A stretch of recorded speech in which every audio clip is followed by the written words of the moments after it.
그대가 조국이라는 영화에 펀딩을 크라우드 펀딩을 한다라는 기사가 나왔는데 이거 뭐 펀딩 끝났죠? 네, 아니요. 진행 중이에요. 목표가는 끝났는데 네. 진행 중입니다. 지금 보면은 아니 그러니까 좀 목표액을 마치면 그만해야 되는 거 아니야? 아니요 20일 동안 하기로 했기 때문에 지금 15일까지. 그 내가 잘 몰라서 그런데 네. 이렇게 펀딩을 해가지고 20 목표액을 이제 넘어섰잖아. 5천만 원 한다는데 2억이 넘었어 2억. 현재. 네, 네. 2억 넘었어요. 그럼 저렇게 쌓인 돈은 되돌려주는 건가? 아니요. 그러면 뭐 자기 알아서 쓰겠죠. 아니 펀딩을 했다는 얘기는 나중에 이제 수익을 붙여서 되돌려줘야 되는 돈인 거잖아. 네, 그렇죠. 근데 5천만 모으려고 했는데 예?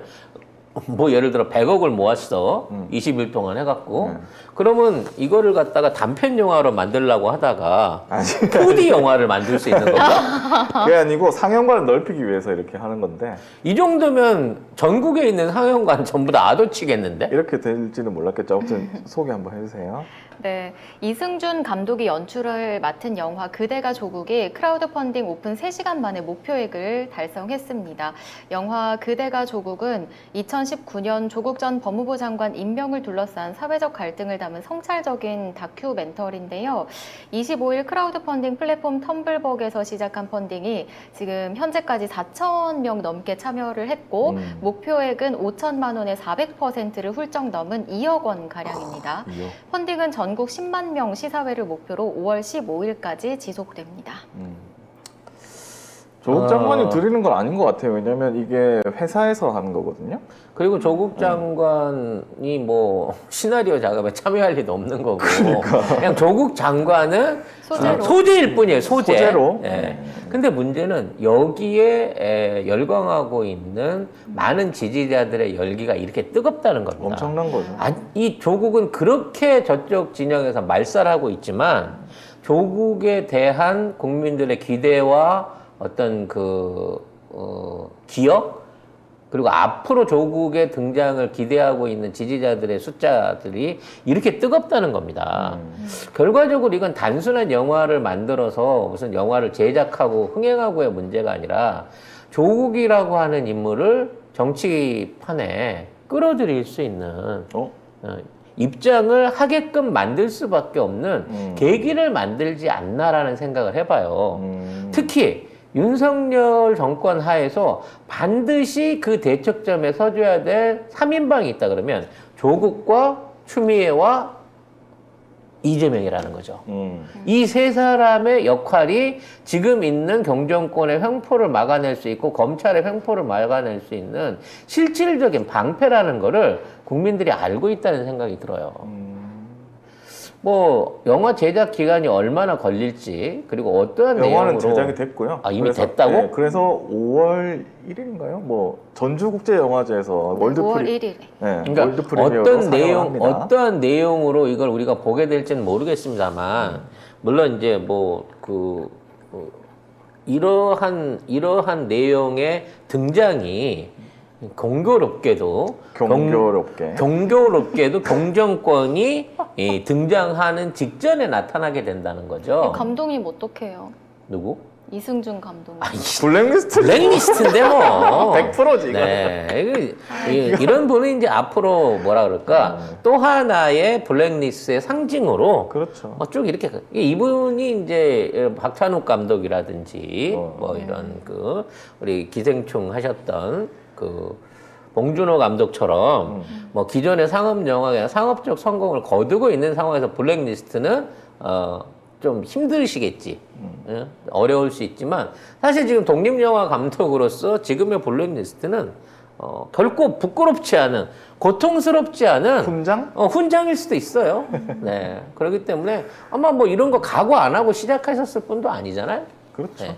다만 그 내용이 얼마나 객관적이고 우리 쪽 지지자들 뿐만 아니라 저쪽 쪽 지지자들을 설득할 수 있을 만한 팩트와 울림을 담고 있을지 정말 기대가 되는 내용입니다.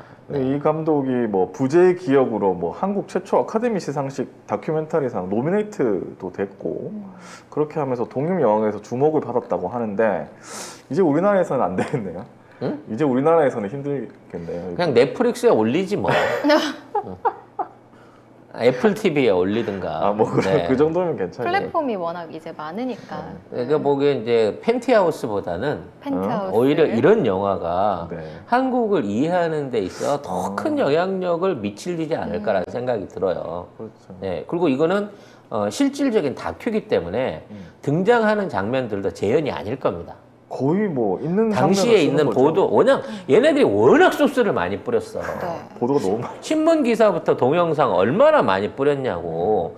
이런 것들을 걷어 모아가지고 편집을 한 것이기 때문에 재현을 통해서 만들어졌던 기존의 다큐들하고는 완전히 다른 느낌이 있을 거라는 거지. 그러면서 뒤돌아보게 되겠죠. 아, 저때 저랬구나. 네. 나중에는 저렇게 결과는 이랬는데. 그러니까 이 부분이 그동안 이게 안 맞춰지면 사람들이 인과관계를 잊어버려. 근데 이제 갑자기 또 그 얘기가 나오네. 빠찡코에서도 보지만 빠찡코가 역사에 관한 얘기들을 하면서 그 편집 방향을 넘나들거든. 과거의 시점하고 현재의 시점을 넘나들면서 이걸 교체 편집해갖고 사람들한테 자꾸 이거 심어줘요. 이래서 얘가 이렇게 됐구나. 이래서 이 할머니가 이런 판단을 했구나. 또 이런 사정이 있어서 얘는 일본인의 앞잡이가 됐구나. 이런 식으로 이용당했구나. 이런 것들을 인과 결과를 시간을 뛰어넘어가면서 연결을 시켜주면 훨씬 더 사람들이 확실하게 이해를 한다는 거지. 그 브라질 다큐 위기의 민주주의 뭐 이런 그렇죠. 것처럼. 그러니까 이러한 결과가 그때는 의혹이었고 의심이었지만 나중에 결과를 보니까 음모였고 이렇게 조작된 것이었다라는 것들을 보여줄 수 있는 그런 영화가 될 거예요. 물론 그렇죠. 이걸 5월 이후에 한다 그러면 이게 상영금지 가처분을 받을 수도 있습니다. 아니 뭐 누가 가처분을 해요? 저 애들이 저 애들이. 저 애들이 아니 다큐를? 야. 아니 다큐의 내용이 문제가 있다 그래서 상영금지 가처분을 할 수도 있어요. 아니 오히려 5월 1일 날 이 펀딩이 확 올라가고 개봉관이 늘게 되면 그런 무리수를 둘 수도 있다고 생각합니다. 저는. 그러면 그때부터는 이제 안에서 도는 거예요. 내부에서 도는 겁니다. 지지자를 통해 가지고. 이 영화가 이마만큼의 선전 효과를 충분히 내버렸기 때문에 사장될 일은 없을 것이다. 라는 확신이 생긴 거예요. 그리고 검찰이 두려워하는 것처럼 이만하면 묻었겠지. 2년이면 사람들이 조국을 잊었겠지. 정경심 교수 이제 형 집행해가면서 이제 형 살고 이거 끝나고 나올 때쯤이면 사람들이 까맣게 잊었겠지. 물론 한명숙 사건 같은 경우에는 그렇게 된 부분도 있어요, 사실은. 지금 다시 재조명을 해서 하면 이제 이거 너무 지난 얘기 아니냐. 그때 뭔가 이쪽에서 제대로 된 대응을 못해서 저렇게 된 게 아니냐. 일방적으로 당하지 않았느냐. 뭐 이런 식으로 가고 있기 때문에 한은정 검사가 그걸 반드시 다시 되팔려고 하는 거고, 그걸 검찰은 못 파게끔 그걸 다시 덮기 위해서 하는. 이문정 검사, 이문정 검사를 압박하고 있는 거거든요. 근데 이런 게 아까 얘기한 앞뒤 관계를 연결해서 터져갖고 국민들이 알게 되면 결과적으로 야, 저 새끼들은 정말 무도하고 무법하고 비인간적인 놈들이구나라는 걸 깨닫게 되고, 이러한 결과를 많은 국민들이 인식하면 인식할수록 공정권이 무너지고 공정권에서 힘을 쓰려고 했던 검찰의 영향력이 무너진다는 면에서 저는 빨리 이게 개봉이 돼야 된다고 봐집니다. 그러니까 이 내용이 언론과 검찰 권력에 관한 이야기라고 하거든요. 그러니까 우리가 아마 몰랐던 얘기도 아마 있을 거예요. 그리고 월드 프리미어라고 하는 거는 개봉과 동시에 다운로드를 통해 가지고 인터넷으로 받아볼 수 있다는 얘기거든요. 오, 전 5월 세계에서? 1일에 공개가 되잖아요. 아니 그게 아니고 전지국제영화에서 초청돼서 월드 프리미어라는 거는 그 5월 1일에 세계에서 처음으로 공개를 한다는 얘기고요. 아니 그러니까 이 공개 이후에 이게 단순하게 영화관 공개가 아니라 일반적인 인터넷을 통한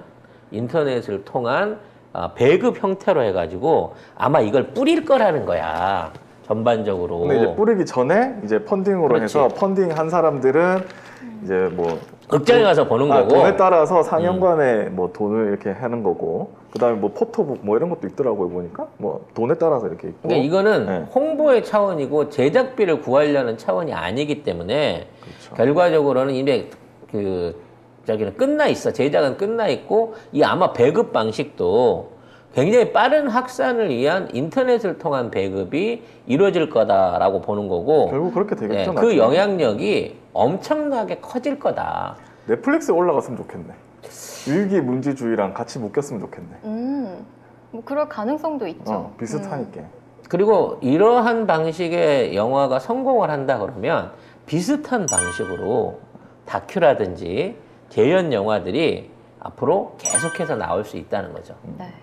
그런 면에서 5월 1일 이후에 뭔가 이제 경정권에는 굉장히 찜찜할 수 있는 또 하나의 폭탄이 터지지 않을까라는 생각을 해봅니다. 네. 이런 과정에 이제 비대위원이죠. 네, 박지원 씨 그 논란이 있는데 저는 그 철이 없어서 하는 얘기라고 생각이 됩니다. 네. 아니 뭐 그렇게까지는 하지 마시고. 아니 뭐 나이 어려서 철이 없다는 얘기가 아니라 네. 본인이 기성 정치인이랑 다른 시각을 갖고 있고 그러한 투명한 선별성 때문에 그러한 그 자리에 올랐다고 하면 일단 조국 장관에 대한 사과보다는 조국 장관 자녀들하고 기존에 있는 지금 국진당의 후보자들의 경우를 비교해 가면서 동시에 사과를 요구하든가 같은 등가, 그러니까 같은 형태의 조사라든지 어떤 비난에 대한 수위를 높여야 한다는 쪽으로 주장을 해야 되는데 논리가 조국이 먼저 사과를 해야 그 사람들한테도 사과를 요구할 수 있다라는 논리를 꺼내놓는 거예요. 이건 전형적으로 수박들이 과거에 조국 장관이나 조국 장관 가족들을 몰아붙일 때 얘기였거든요. 그래서 몇 번을 넘게끔 사과를 했습니다. 그러게요. 그러니까 사과를 하고는 뭐라고 그러는지 알아요? 거 봐, 잘못한 거 맞네. 그리고 덮어버렸거든요.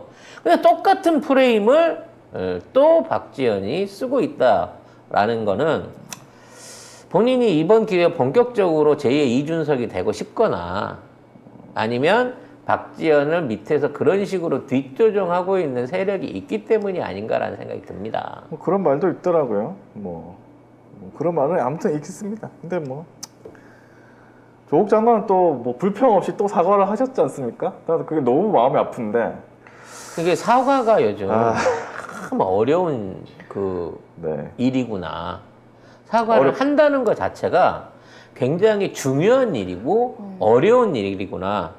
라는 부분을 알게 돼요. 저쪽 애들은 절대 사과하는 절대 사과 안 해요. 대사과는 하고 있지. 해야 될 사람은 안 하고 개사과가 뭐예요, 진짜? 이거 국민들 조롱하는 거잖아. 그래서 개사과가 주인 따라서 우리 토리가 경찰견으로 경력 위조까지 하고 있는 그런 또 세상이 갑자기 하기 열받는데. 근데 그거는 이제 지나갔으니까. 일반 개들은 얼마나 박애감을 느끼겠어요. 자기는 수천만 원짜리 유전학적으로 이렇게 부모한테서 검증받아서 태어나가지고 5년이 넘도록 모든 욕구를 자제하게끔 엄마 찬스, 아빠 찬스. 훈련을 받아가지고 그렇게 겨우겨우 그 수많은 경쟁을 뚫고 경찰견이 됐는데 이 새끼는 그냥 개 주인이 김건희란 이유만으로 똑같이 경찰견에 반열에 오르는 뭐 개나 사람이나 똑같은 거지 아빠 찬스는 네. 그런 부분의 문제가 아닌가 싶습니다. 조국 장관은 도대체 언제까지 사과를 해야 되는지 모르겠는데. 끝도 없이 사과를 하면서 끝도 없이 동등한 평가와 조사와 그에 대한 대우를 요구하실 수 있는 이제 표상이 된 거죠. 그렇게 해야죠. 그러니까 아니 청문회 지금 저 한덕수 청문회 하고 있으면 자료를 안 내놓는다잖아. 네. 아니 어떻게 하라고? 그러니까 말로만 하면 죄송합니다, 기억이 나지 않습니다로만 비벼보려고 지금 한덕수가 생각을 한 것 같은데 조국 장관 기준으로 해서 해라 이놈들아. 그럼. 검찰 동원하고 거기 관련돼서 수사 자료들 갖다 들이부으라는 거예요. 똑같은 방식으로 해보라는 거야. 나는 기자들이 윤석열한테 좀 물어봤으면 좋겠어. 이 정도 되면 정호영이나 한덕수 네 검찰총장이었으면 수사 안 했겠냐고. 난 물어봤으면 좋겠어. 아무도 안 물어봐요 또.